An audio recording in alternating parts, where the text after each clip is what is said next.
What is up, YouTubers? We are back with another episode of our 6D Journey. My name is Lucas, and I'm here to help us build healthy relationships.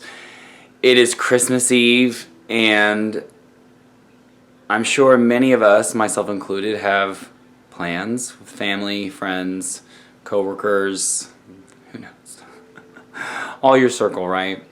I watched a video this morning about the top 5 ways to move into social atmospheres as an empath.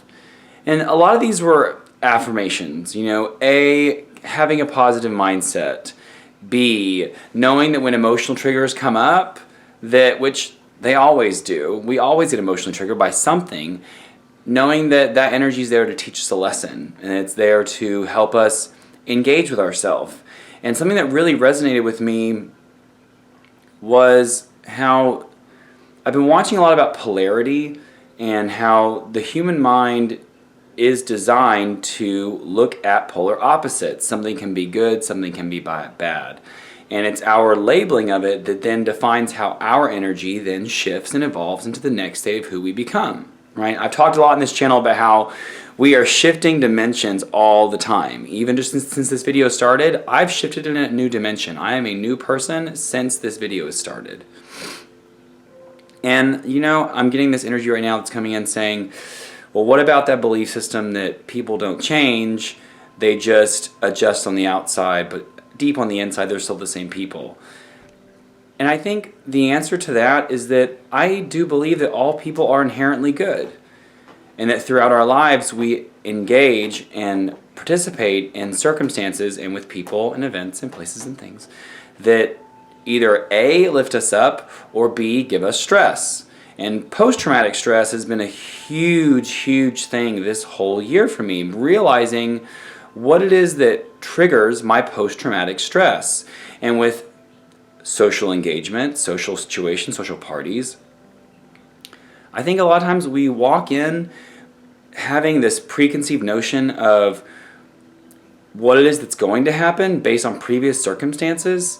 And like last night, I'm hanging out with some people, and I'm going to be meeting more people. I was going to be specific, but maybe they watch these videos. I don't want to out them.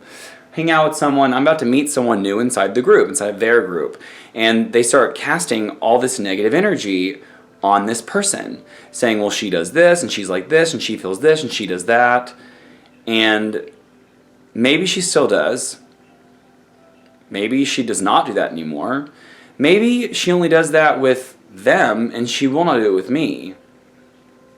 But as I'm sitting here and I'm receiving and observing the energy of someone pre-warming me up to the cook that's going to happen of my relationship with that person, I found myself going, yeah, well, everyone has moments of doubt. We all get worried. We all do this.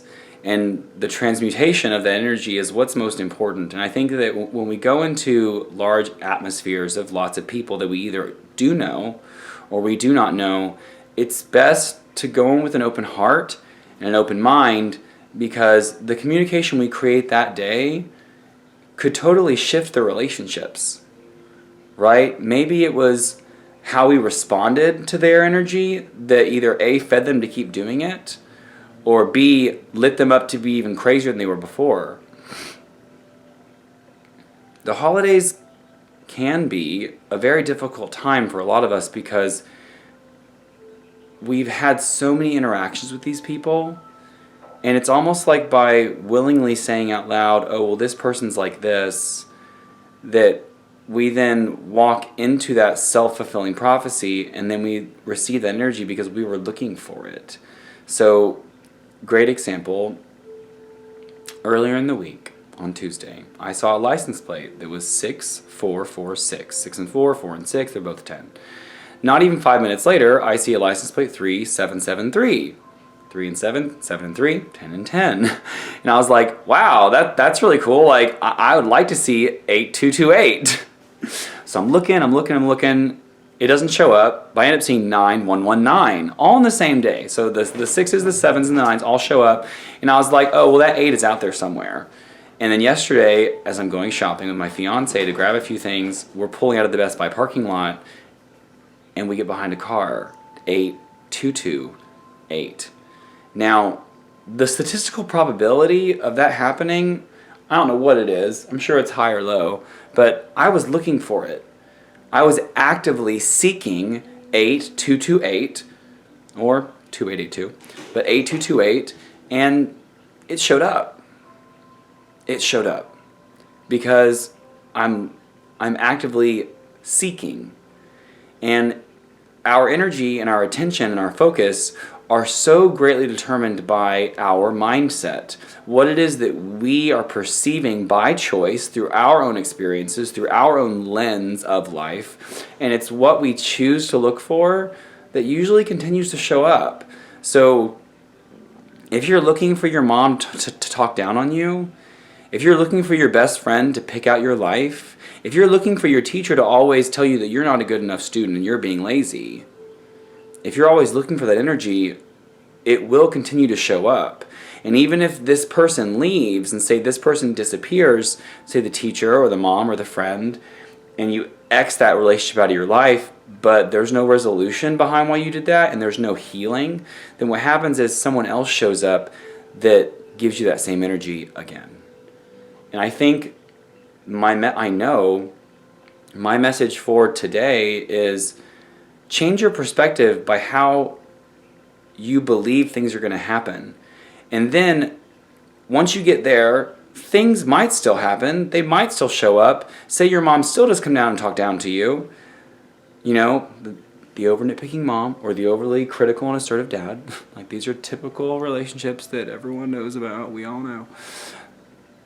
When they do that to you, it's your response and willingness to give in and play with the energy that will then determine if they do it again.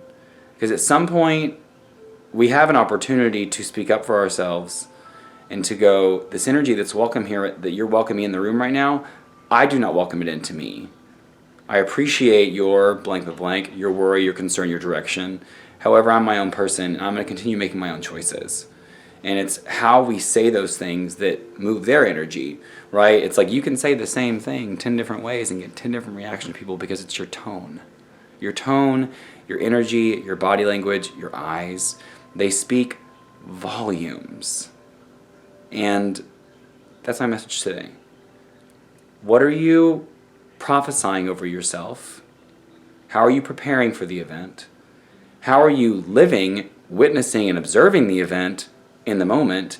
And then how are you responding to the event after the fact? Take control of that quantum energy, because it's the past, present, and future of one thing that really set up the whole circle of how that situation affects your life. And so, yeah. Us to the 6th.